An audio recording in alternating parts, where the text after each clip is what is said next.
Welcome to the Slop Temple. We pray this video helps.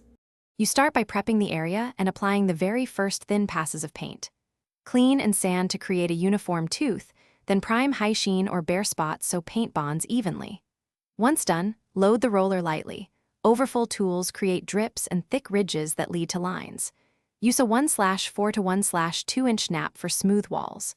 Work one wall section at a time so edges stay wet and blendable. That prevents hard lines later. You now focus on keeping a wet edge and consistent texture. Start with a W or M pattern to distribute paint, then fill in with parallel passes without lifting the roller. This avoids lap marks. Make sure you overlap each pass by about 2 to 3 inches so the film level blends. For large areas, backroll or use tip cutting strokes to smooth nap lines and roller stipple so the sheen stays uniform.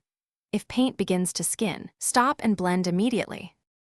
You finish by letting the first coat become just tacky, then inspect for ridges. Lightly sand any high spots with fine grit, clean dust, and apply a thin second coat perpendicular to the first to hide directionality.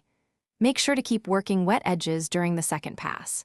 If you spot lap lines or glossy streaks, address them immediately.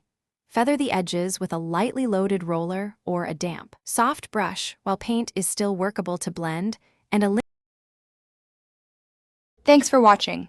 Consider subscribing if we helped you.